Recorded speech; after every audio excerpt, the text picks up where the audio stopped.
ஊரே ஒண்ணு கூடி ஜாதி பஞ்சாயத்து வைக்கிறாங்க. பழனி தலை குனிஞ்சு நிக்கிறாரு. ஆளுக்கு ஆளுக்கு ஒண்ணு சொல்லிட்டு இருக்காங்க. இங்க பாருப்பா, இது ஊர் கூடி எடுத்த முடிவு. இன்னைக்கு நைட்டுக்குள்ள அவ வேலையை நீ முடிக்கிற. நீ முடிக்கல அப்படின்னா ஊர் பசங்க உள்ள வந்துருவாங்க. அப்புறம் நீ எங்களை கேட்க கூடாது அப்படின்னு சொல்றாங்க. சரி, எப்படி முடிக்க போற, எப்படி வேலையை செய்ய போற சொல்லு அப்படின்னு கேக்குறாங்க. ஊர் என்ன சொல்லுதோ அதை செய்யறேன். ஒருத்தி கை குழந்தையோட இருக்கிறவ சொல்றா, விஷத்தை வாங்கி கொடுத்து அவ வாயில ஊத்தி கதவை சாத்தி விட்டுரு, கொஞ்ச நேரத்துக்கெல்லாம் கதை முடிஞ்சிடும் அப்படின்னு சொல்றா. அது கூட எதுக்கு கஷ்டம், மூச்சு விடாதபடி வச்சு அழுத்துனா சில நொடிகள்லயே உயிர் போயிட போகுது. இப்படி ஆளுக்கு ஆளுக்கு பல சஜஷன்ஸ் கொடுத்துட்டே இருக்காங்க. இதையெல்லாம் கேட்டுட்டு இருந்த ஒரு கிழவர் ஏஞ்சி கேக்குறாரு, அட என்னப்பா, கொஞ்சம் கூட அறிவில்லாத பசங்களா இருக்கீங்க. அவனை பிடிச்ச 4 தட்டு தட்டாம நம்ம ஜாதி புள்ளைய, நம்ம ஊரு புள்ளைய வெட்டுவேன் கொல்லுவேன் அப்படின்னு பேசிட்டு இருக்கீங்க. இதெல்லாம் என்ன சரியாவா இருக்கு அப்படின்னு கிழவர் கோவப்படுறாரு. உடனே அங்க இருந்த இன்னொருத்த சொல்றான், ஏ பெருசு, உனக்கு என்ன தெரியும்? 2 வருஷமா நீ இந்த ஊர்லயே இல்ல. உன் பொண்ணு வீட்டுல இருந்துட்டு இப்பதான் வந்திருக்க. அந்த பையன் கீழ்ஜாதி பையன், அவனை எவ்வளவோ தட்டு தட்டியாச்சு. அவங்க ஆத்தா அப்பனை பிடிச்சு அடிச்சாச்சு. ஆடு மாடு எல்லாத்தையும் எட்டுன்னு வந்தாச்சு. ஊட்ட கொளுத்தியாச்சு. பஞ்சாயத்துல நிக்க வச்சு அபராதமும் போட்டாச்சு. இதுக்கு மேல என்ன செய்யணும்ன்ற? ஒண்ணும் செய்ய முடியாது. இந்த புள்ளைய அடியோ அடியோன்னு அடிச்சாச்சு. சாணிய கரைச்சு வாயில ஊத்தியாச்சு. தலைமயத்தை வெட்டியாச்சு. இதுக்கு மேல என்ன பண்றது? இவ அடங்க மாட்டா. அவன் சும்மா இருந்தாலும் இவ அடங்கவே மாட்டா. ஊர் கூடி 3 முறை இவளை கொல்லணும்னு முடிவு பண்ணியாச்சு. 3 முறையும் அவ அப்பா ஆத்தாவால பண்ண முடியல. இப்பவும் அவங்க கிட்டயே இந்த பொறுப்பை ஒப்படைக்கணுமான்றதுதான் ஏன் கேள்வி அப்படின்னு ஒரு கட்சிக்காரன் முன்னாடி வந்து கேக்குறான். உடனே பழனி சொல்றாரு, இந்த முறை தப்பாதுங்க, என்ன நம்புங்க அப்படின்றாரு. தப்புச்சுன்னா என்ன பண்றது அப்படின்னு ஒரு பொம்பளை முன்னாடி வந்து கோவமா கேக்குறா. என்ன செருப்பால அடிங்க அப்படின்னு பழனி சொல்றாரு. உடனே தான் கட்டியிருந்த வேட்டியை கழட்டி கீழே போட்டு அந்த வேட்டியை தாண்டி, இன்னைக்கு சத்தியமா கதையை முடிச்சிடுறேனுங்க அப்படின்னு சொல்லிட்டு உள்ள போறாரு. பஞ்சாயத்துலயும் பழனி இன்னைக்கு தான் சொன்னதை செஞ்சிடுவாரு அப்படின்ற நம்பிக்கையில ஒருத்தரா கலைஞ்சு போறாங்க. ஊர் சொன்ன மாதிரி பழனி பாக்கியத்தை கொல்றாரா இல்லையா? இதை தெரிஞ்சுக்க இந்த வீடியோவை முழுசா பாருங்க.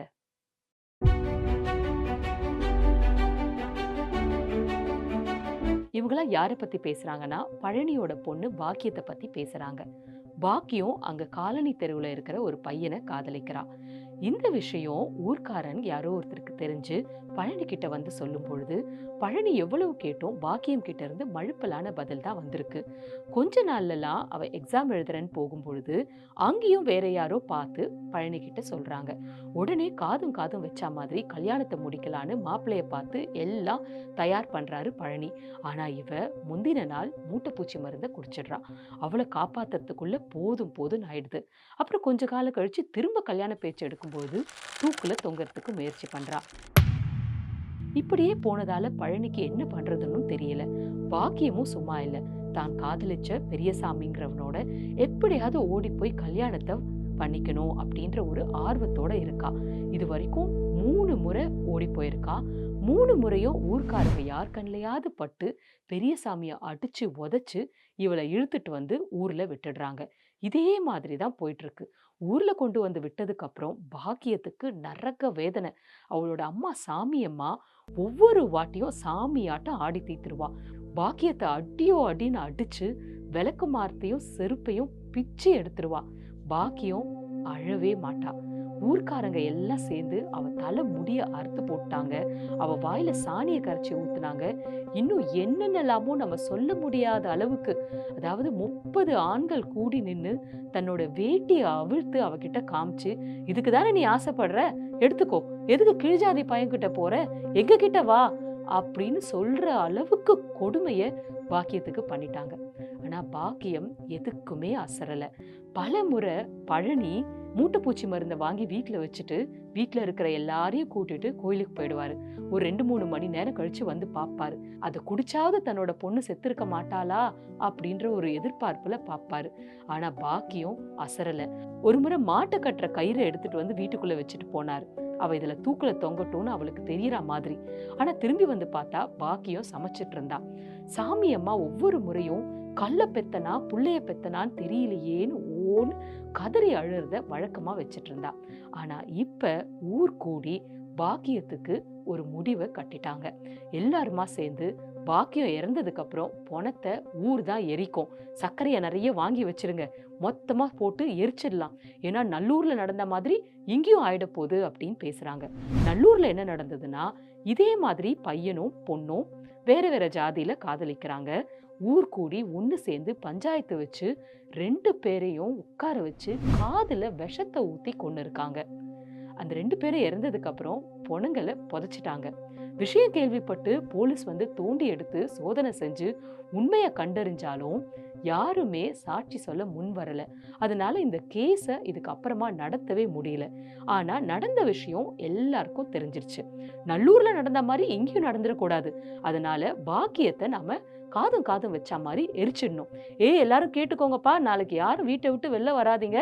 ஏன்னா எங்கேயும் இந்த செய்தி வெளில போச்சு அப்படின்னா கஷ்டம்.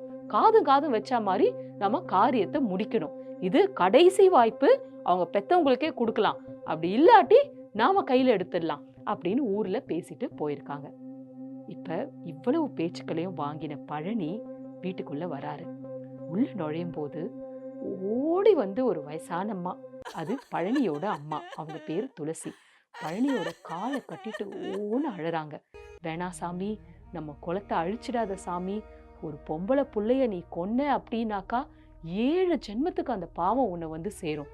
ஊர்க்கார பயலுக சொல்றத நீ கேட்டுடாத, இது நம்ம கொலவலுக்கு சாமி, 20 வருஷம் நீ புள்ள இல்லாம தவம் இருந்து பெத்த புள்ள, அதை நீ இப்படி தூக்கி கொடுக்கவா அப்படின்னு ஓன்னு அழுறாங்க. பழனி அவங்கள அப்படியே காலில் இருந்து எட்டி உதைச்சு தள்ளி வராரு. என்னை விடு சனியனே, நான் என்னதான் பண்றது, எனக்கு ஒன்றும் புரியல, பொட்டச்சிங்கெல்லாம் சேர்ந்து என் உயிரை இப்படி வாங்குறீங்க அப்படின்னு கத்திட்டு போய் ஒரு தட்டு நிறைய சாப்பாடை போட்டு குழம்பு ஊற்றி தண்ணி எடுத்துட்டு வந்து பாக்கியத்தை பார்க்குறாரு. அவ்வளவு நேரம் பாக்கியம் படுத்துட்டு நடந்த எல்லா கூத்தையும் கேட்டுட்டே தான் இருந்திருக்கா. அந்த சாப்பாடை வச்சு சாப்பிடு அப்படின்றாரு.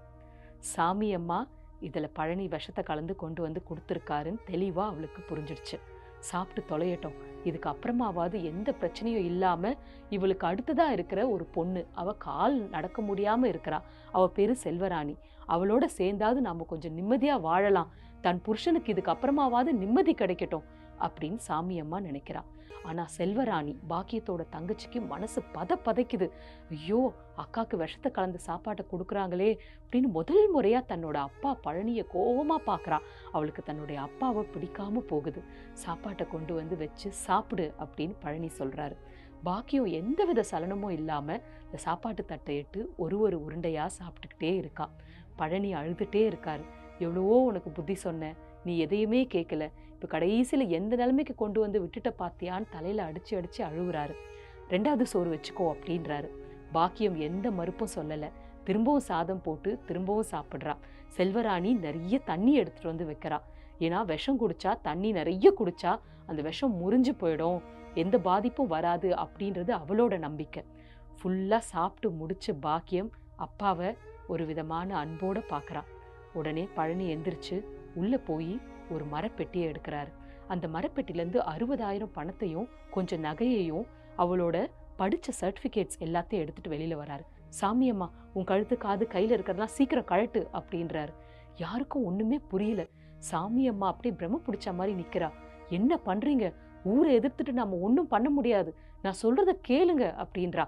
நான் சொன்னது முதல்ல நீ செய், கத்தி ஊரை கூட்டாத, சீக்கிரம் கழட்டு, மா செல்வராணி நீயும் எல்லாத்தையும் கொடு அப்படின்னு இருந்த எல்லா நகையையும் எடுத்து மூட்டை கட்டி அவ கையில கொடுக்குறாரு. என்னால முடிஞ்சது இதுதான், உன்னை என்னால கொல்ல முடியாது தாயி, இங்கிருந்து போயிடு, நான் உன்னை எங்கேயாவது கொண்டு போய் விட்டுடுறேன், நீ அந்த பிள்ளைக்கு போனை போட்டு கேளு, உன்னை எங்க கொண்டு வந்து விடணும்னு கேளு, அங்க கொண்டு போய் விட்டுடுறேன், அதுக்கப்புறம் உன் வாழ்க்கையை நீ பாத்துக்கோ, இங்க எந்த பிரச்சனை வந்தாலும் நான் சமாளிச்சுக்கிறேன்னு பழனி சொல்றாரு.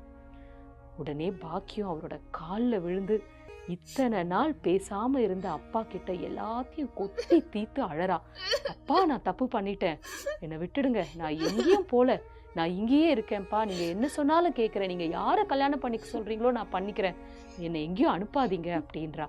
உடனே பழனி சொல்றாரு, இப்ப வந்து நீ இதெல்லாம் சொல்லி என்ன புள்ள ஆக போகுது, எல்லாம் மாறி போச்சு, நீ கிளம்பு, வேண்டாம் அப்படின்றாரு.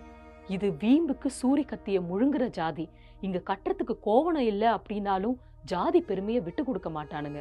நீ யாரை கட்டிட்டு எப்படி சந்தோஷமா இருப்ப, எல்லா காலம் கடந்து போச்சு, நான் சொல்றத கேளு, அந்த பிள்ளைக்கு போனை போடு, எங்க கொண்டு போய் விடணும்னு கேளு அப்படின்னு சொல்றாரு. வேற வழி இல்லாம அவளும் போன் போடுறா. மங்களூர் ஏரிக்கரை கிட்ட அவன் ஆளை அனுப்புறதாவும் பொண்ணை அங்க கூட்டிட்டு வந்து விடுறதாவும் தகவல் வருது. உடனே அவர் கிளம்பு கிளம்பு சீக்கிரம் கிளம்பு அப்படின்றா. பாக்கியத்துக்கு என்ன செய்யறதுன்னு புரியல. அழுவுறா, எவ்வளவோ கெஞ்சரா, எதையுமே பழனி கேட்க தயாரா இல்ல. கிளம்பும் போது நீ போய் திருநீர் வச்சுக்கோ அம்மா கிட்ட அப்படின்றாரு. ஆனா சாமி அம்மா நகரவே இல்லை. வேற வழி இல்லாம இவரே போய் திருநீரை எடுத்து வச்சு, எங்க இருந்தாலும் நீ நல்லா இருப்புல்ல, இந்த நகையெல்லாம் பணமெல்லாம் நீ கரிசோராக்கி தின்றதுக்கு இல்ல, நல்லா படி, பெரிய ஆளா வா, வாதியாரா வா அப்படின்னு சொல்லி பொண்ணை கூட்டிட்டு போறாரு. தன்னுடைய ஒரு வேட்டியை கொடுத்து இதுல போத்திக்கோ, நீ வெளியில எந்த சத்தமும் போட்டுறாத, உன் கால் கொலுசை கழட்டி கொடு, சின்ன சத்தம் கூட வெளியில கேட்க கூடாது, யாராவது ஏதாவது கேட்டாங்க அப்படின்னாக்கா நான் பேசிக்கிறேன், நீ அமைதியா வா அப்படின்னு சொல்லி பொண்ணை கூட்டிட்டு வெளியில வராரு. அந்த சமயம் பார்த்து கரண்ட் கட் ஆகுது. உடனே சாமியம்மா ஒரே அழறா, சகுனமே சரியில்லையே, இங்க யார் போனோம் விழப்போகுதுன்னு தெரியலையேன்னு அவளுடைய ஓலம் பெருசா இருக்கு. ஆனா பழனியும் பாக்கியமும் மெதுவா நடந்து போறாங்க. கால்கள் நடுங்க, யாரும் தன்னை பின்தொடர கூடாது அப்படின்ற அச்சத்துல நடக்கிறாங்க. முந்திரிக்காடு தாண்டி மங்களூர் ஏரி கிட்ட போறாங்க. அங்க சொன்ன மாதிரியே பெரியசாமி அனுப்பின பையன் மோட்டார் பைக்ல இருக்கான். பழனி பாக்கியத்தை அந்த பையன் கிட்ட ஒப்படைக்கிறாரு. பத்திரமா கூட்டிட்டு போய் சேர்த்துருக்கண்ணா, எனக்கு நீ அதுக்கப்புறம் தகவல் சொல்லு அப்படின்னு சொல்லி பாக்கியத்தை ஆசீர்வாதம் பண்ணி அனுப்புறாரு. ஏதோ ஞாபகம் வந்தவரா தன்னோட இடுப்புல இருக்கிற வெள்ளி அரணா கொடிய கழட்டி அவகிட்ட கொடுத்து பத்திரமா அனுப்புறாரு. அடுத்த நாள் காலையில அந்த காட்டு பகுதியில வேலை செய்ய வரவங்க ஒரே கூப்பாடு போட்டு கத்துறாங்க. என்னன்னு பார்த்தா பழனியோட பொணம் அங்க இருக்கு. பால்டாயில தான் குடிச்சு அவர் இறந்து போயிருக்காரு. அவர் வளர்த்த நாய் மட்டும் அவரை சுத்தி சுத்தி வந்து ரொம்ப சத்தமா ஓலமிட்டுட்டே இருக்கு. இமயம் அவர்கள் எழுதிய பெத்தவன் கதையை தான் இன்னைக்கு நாம பார்த்தோம். நாட்டுல நடக்கிற உண்மை சம்பவங்களை கோத்து எழுதக்கூடியதுல இமயம் ரொம்பவுமே கெட்டிக்காரர். இளவரசன் திவ்யா அவர்களோட வாழ்க்கையில் நடந்த சம்பவத்தை தான் இதுல சுருக்கமா எழுதியிருக்காரு. திவ்யாவுக்கு கல்யாணம் ஆகி 41 நாள் கழிச்சு திவ்யாவோட அப்பா ஏன் தற்கொலை பண்ணிட்டு சாகணும் அப்படின்றதுக்கு விடையாதான் இந்த புத்தகம் அமைஞ்சிருக்கிறதா பலர் சொல்லியிருக்காங்க. இந்த கதையை படிக்கும் பொழுது கட்டாயம் நம்ம கண்கள்ல இருந்து ஒரு துளி கண்ணீராவது வந்துடும். தான் பெத்த குழந்தைங்களை சாகடிக்க கூடிய ஒரு நிர்பந்தத்துல ஊரே கூடி தள்ளுறாங்க அப்படின்னா இதை விட கொடுமை வேற எதுவுமே இருக்க முடியாது. ஜாதி மதங்களை பாரும் உயர் ஜென்மம் இத்தேசத்தில் எத்தினராயினும் வேதியராயினும் ஒன்றே, அன்றி வேறு குலத்தவராயினும் ஒன்றே அப்படின்னு பாரதி சொன்னது இன்னைக்கு நம்ம காதுகள்ல ஒழிச்சிட்டே இருந்தாலும் கிராமப்புறங்கள்லயும் சரி நகர்ப்புறங்கள்லயும் சரி ஜாதின்ற அழுக்கு மக்கள் மனசுல இருந்துகிட்டே தான் இருக்கு.